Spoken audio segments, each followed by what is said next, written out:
మకర రాశి. మకర రాశి వాళ్ళకి ఇకపోతే మకర రాశి వాళ్ళకి అధిపతి శని.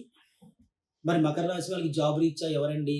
అంటే జాబు అంటే ఎవరిస్తారు అంటే ఉద్యోగంలో ఇంటర్వ్యూ చేసేవాడు ఇస్తాడు జాబు కాదనట్లేదు. కానీ మన జాతక రీత్యా ఎవరిస్తారు? జాతక రీత్యా శుక్రగ్రహం జాబ్ ఇస్తారు వీళ్ళకి.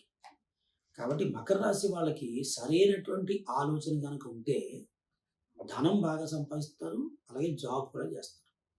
కొంతమంది ఈ 2 విషయాల్లోనూ కూడా ఎవరి దగ్గర జాబ్ చేయకుండా తను సొంతంగా చేయాలని ఎలక్ట్రికల్ డిపార్ట్‌మెంట్ గాని, ఐరన్ డిపార్ట్‌మెంట్ గాని, ఇలాగా కన్‌స్ట్రక్షన్ డిపార్ట్‌మెంట్ గాని, ఇలా దీంట్లో సంబంధించినటువంటి కంపెనీలు పెట్టడం కానీ, ఈ మకర రాశి వాళ్ళు చేస్తూ ఉంటారు. మరి మకర రాశి వాళ్ళకి జాబ్ రీత్యా ఇబ్బంది ఎందుకొచ్చిందండి? కొంతమంది ఉంటారు కదా! మరి అందరూ ఒకేలా ఉంటారా? ఉండరు. మకర రాశి వాళ్ళు గనక శుక్రుడు గనక నీచపడిపోతే, నీచపడ్డం అంటే పవర్ తగ్గితే జాబ్‌లో ఇబ్బందొస్తుంది. అది మనం జాతకంలో చూసుకోవచ్చు. జనరల్‌గా రాశి వాళ్ళకి ఈ గ్రహం జాబు అని తెలుస్తుంది. మరి లగ్నాలు వేరు, రాసులు వేరు. కాబట్టి జనరల్‌గా మనం చెప్పుకునేది ఈ రాశి వాళ్ళకి ఈ సంవత్సరం ఎలా ఉంటుందండి అంటారు కదా! అలాగ ఇది చెప్పడం జరుగుతుంది. ఫస్ట్ ఇది జాబ్ చెప్పడం జరుగుతుంది. ఆ తర్వాత ఇంకా ఎన్ని విషయాలు ఇలా వస్తూ ఉంటాయన్నమాట. కాబట్టి ఈ జాబ్ రీత్యా గనక మకర రాశి వాళ్ళకి ఇబ్బంది ఉంటే శనేశ్వరుడికి, శుక్రుడికి పూజ చేయాలి. శనేశ్వర స్వామి వారికి జపం కానీ, దానం కానీ, హోమం కానీ, లేకపోతే శనేశ్వర స్వామి వారికి శుక్రుడికి జపం కానీ, దానం కానీ, లేకపోతే శుక్రుడికి బొబ్బర్ల దానం, శనేశ్వరుడికి నువ్వుల దానం, ఇలా ప్రతి శుక్రవారము చేయాలి. శనివారం కాదు, శుక్రవారం చేయాలి. శనికి శుక్రవారం ఏంటండి? అది కాదు లెక్క. ఈ రెమెడీ అంతే. కాబట్టి శుక్రవారం నాడు జాబ్ గురించి చేసే పూజ శనికి శుక్రుడికి చేయాలి. రాశికి అధిపతి, మనం వృత్తి చేయడానికి అధిపతి, వృత్తి కావాలని అధిపతి, వ్యాపారం చేయడానికి అధిపతి, ఒక కర్మ చేయడానికి అధిపతి, డబ్బులు సంపాదించడానికి కారణమైనటువంటి అధిపతి ఎవరు? శుక్రుడు. కాబట్టి ఏం చేయాలి? విష్ణుమూర్తికి, లక్ష్మీదేవికి చేయాలి రెమెడీ.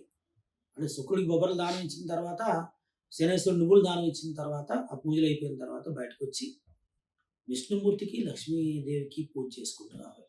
ఇలా ఎవరైతే చేస్తారో వారికి జాబ్‌లో ఖచ్చితంగా డెవలప్‌మెంట్ ఉంటుంది. జాబ్ లేని వాళ్ళకి జాబ్ వస్తుంది. అలాగే సంపాదన తగ్గిన వాళ్ళకి సంపాదన పెరుగుతుంది కూడా. ఇందులో ఈ శనేశ్వరుడు, శుక్రుడు మెయిన్ కారణం శుక్రుడే. ఎవరికి? మకర రాశి వారికి. కాబట్టి ఈ శుక్రుడు వల్ల మంచి జాబు, విదేశీయానం కూడా కలుగుతుంది. విదేశాల్లో ఉండి బాగా సంపాదించే వాళ్ళు కూడా ఈ శుక్రుడు బాగున్న వాళ్ళే ఉంటారన్నమాట. కాబట్టి శుక్రగ్రహం బాగుండాలని చెప్పి మనం అందరం కోరుకుందాం.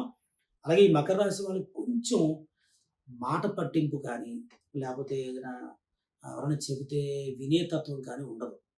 అంచేత కేర్‌లెస్‌గా జాబ్ చేస్తూ ఉంటారు. ఈ కేర్‌లెస్ ఎప్పుడైతే జాబ్‌లో మనం చూపిస్తామో, మరి అక్కడ కూర్చోబెట్టినటువంటి కుర్చీలోనే ఉండిపోతుంది. అంతే మరి కేర్‌లెస్‌గా ఉన్నారు. టీమ్ లీడర్ వచ్చాడు, లేకపోతే ఓనర్ వచ్చాడు, కంపెనీ ఓనర్ వచ్చాడు, లెక్చరర్ వచ్చాడు, టీచర్ చెప్తున్నాడు. ఇలా చెప్పినప్పుడు వీడు చెప్పేదేంటి నేను కష్టపడుతున్నాను, డబ్బు సంపాదించుకుంటున్నాను అని చెప్పి పొగరుతో కొంతమంది ఉంటాం. అది పొగరు కాదది. వీళ్ళకి నచ్చినటువంటి గుణం. మనకు నచ్చినటువంటి గుణం వాళ్ళకి పనికిరాదు. అంచేత గుణాన్ని మార్చేద్దాం. మనం మంచి మంచి ప్రమోషన్‌లు, మంచి మంచి జాబులు, ఆ తర్వాత మంచి మంచి డెవలప్‌మెంట్‌లు అన్నీ పొందుదాం అని చెప్పి మనందరం అనుకోవాలి. ఎందుకంటే మకర రాశి వాళ్ళకి ఇంత యోగం ఉంది మరి. ఆ యోగాన్ని తెచ్చుకునే తత్వం మనలోనే ఉంది. కాబట్టి ఎవరైతే ఈ శనికి, శుక్రుడికి పూజ చేసుకుంటూ తర్వాత లక్ష్మీదేవికి, నారాయణుడికి చేస్తారో ఇలా కంటిన్యూగా రెమెడీ చేస్తారో వాళ్ళకి తప్పకుండా జాబ్‌లో బావుంటుంది. మిగతా వివరాల కోసం ఏదైనా జాబ్ రీత్యా ఇంకా బాగా తెలుసుకోవాలి, ఈ రాశి వాళ్ళు ఎవరైనా ఉంటే అప్పుడు ఈ date of birth, time, place మాకిస్తే మేము పూర్తి జాతకాన్ని మీకు వివరించి చెప్తాము. అలాగే రెమెడీస్ కూడా చెప్తాము. మీ ఇంట్లో శుభకార్యాల నిమిత్తం కూడా మమ్మల్ని సంప్రదించొచ్చు అని చెప్పి మీకు తెలియజేస్తున్నాను.